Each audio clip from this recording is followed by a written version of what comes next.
understand this is a 5-minute split call. Jan Logie. Thank you, Mr. Speaker. I rise to take a short call on this bill for the Green Party, and we are supporting this bill.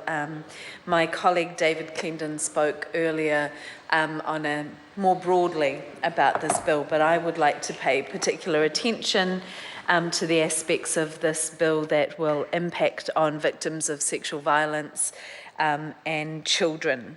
And it's actually quite nice to follow on from National Party colleague Chris Bishop and mention and to give respect to Elizabeth MacDonald and Yvette Tinsley for their incredibly important work in this area, as well as to all the other advocates in this country working in the community who have been working for decades to try and improve the absolutely appalling 1% conviction rate for perpetrators of sexual violence in this country, where we do need to question whether it is in fact a justice system at all when gender-based crimes have such low conviction rates.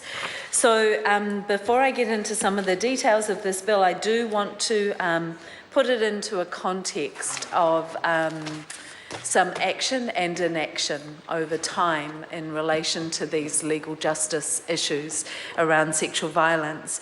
We have had decades of challenge and being advocates and legal academics drawing to our attention the need for substantive justice reform in this area.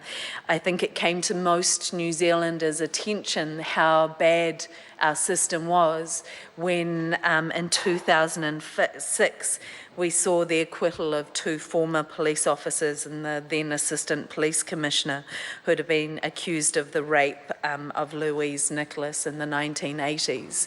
There was a very general and passionate response from most of this country recognising the injustice of that decision, and that decision was a natural consequence of the way our legal system was set up, where a woman who was incredibly brave to take a case to court, who was humiliated through the process and was not able to get justice. So out of that process, the then Minister of Justice set up a task force for action. I do emphasise that word, action, on sexual violence. And that spent 2 years of ministries, cross-ministries and advocates putting in thousands probably of hours of work to try and come up with solutions to be able to fix this terribly broken system. And the then 2009 Minister for Justice, Simon Power, described that work as the best roadmap we'd ever had for reducing sexual violence. And sadly, we are still waiting to see the results of that. One of the key recommendations of that report was to refer options for fundamental change to the current justice system to the Law Commission. And in 2011, I think, that the Law Commission was working on this and put out recommendations, ideas for consultation, and they came back and the summary was produced in 2012. And then the then Minister of Justice, Judith Collins, took that work off the agenda for the Law Commission. So after decades of work, of lost lives, of injustice, that work was taken off the agenda. And I do want to give credit to the new Minister of Justice, Amy Adams, for putting that work back on to the Law Commission's agenda, but I also want to register my absolute frustration that the time frame the Law Commission has been given of September this year, they have indicated, means that out of the 18 points for consideration in that consultation document, they are probably only going to be able to consider in substance 2 or 3 issues.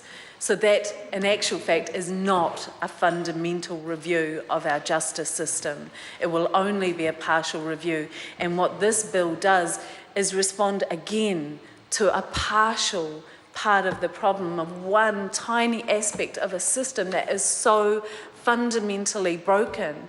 We should all be in the streets complaining about it. Because when we have 1 in 4 women experiencing sexual violence in this country and a justice system that delivers justice in 1%, we have a bigger problem than this will solve. All right.